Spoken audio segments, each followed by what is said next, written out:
భగవద్గీత మహాభారతము యొక్క సమగ్ర సారాంశం. భక్తుడైన అర్జునునకు అనర్చిన ఉపదేశమే గీతా సారాంశం.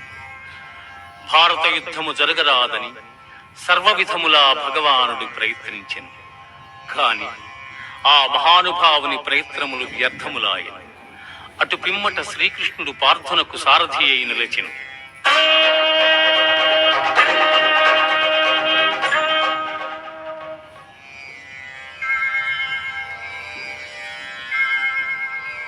యుద్ధరంగమున అర్జునుని కోరిక మేరకు రథమును నిలిపెను. అర్జునుడు ఉభయ సైన్యములలో గల తండ్రులను, గురువులను, మేనమామలను, సోదరులను, మనుమలను, మిత్రులను చూచి హృదయము ద్రవించి పడపడ నాకు విజయము వలదు, రాజ్యసుఖము వలదు అని ధనుర్బాణములను కింద వైచి దుఃఖితుడైన అర్జునుడు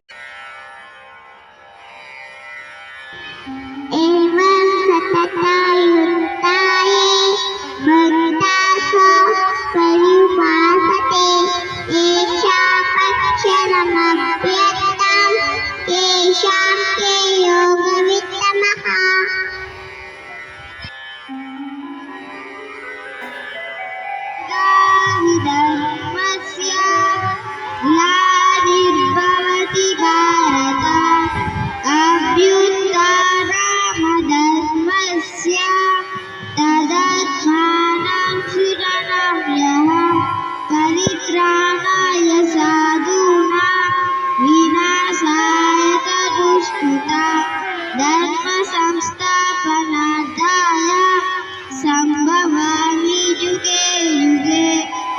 ఓ అర్జున, ఏ కాలమున ధర్మమునకు హాని కలుగునో, అధర్మము వృద్ధి ఉండునో, ఆయా సమయములందు శిష్ట రక్షణ, దుష్ట శిక్షణ, ధర్మ సంరక్షణముల కొరకు ప్రతి యుగమున అవతారము దాచుచున్నాడు.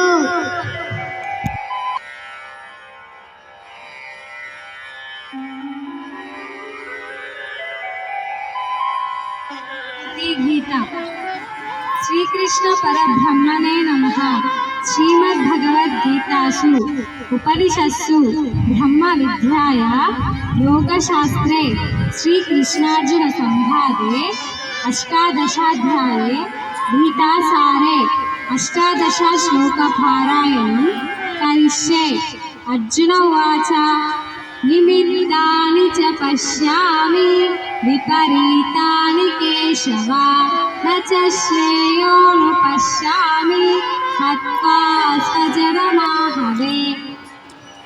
శ్రీ భగవానువాచ యోగస్త్రః కురు కర్మాణి సంఘం త్యక్త్వా ధనంజయ సిద్ధ్య సిద్ధ్యో సమో భూత్వా సమత్వం యోగయుజ్యతే.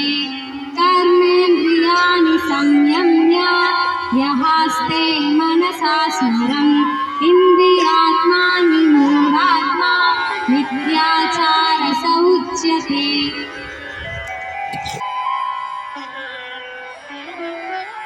అందరికీ గీతా జయంతి శుభాకాంక్షలు. భగవద్గీతలో మొత్తం 700 శ్లోకాలు ఉన్నవి.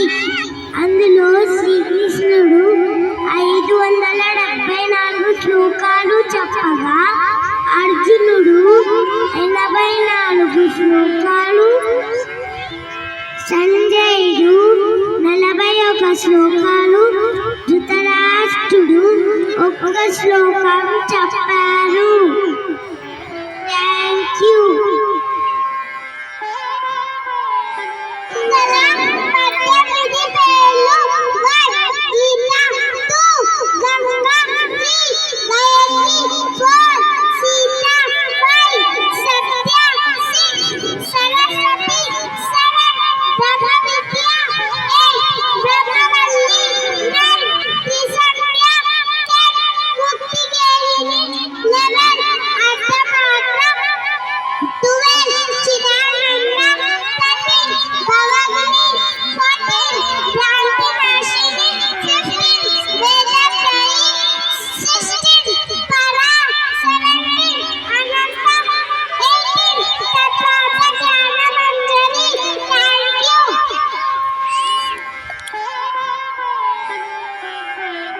అర్థం చేసుకోవాలంటే గీతను జీవితంలో ఒక్కసారైనా చదవాలి.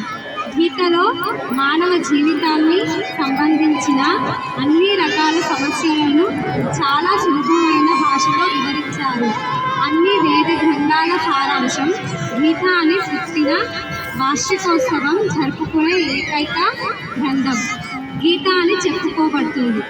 మహాభారత యుద్ధంలో శ్రీకృష్ణుడు అర్జునుడి చెప్పిన జీవన సారాన్ని గీతా సారంగా అభివర్ణించారు.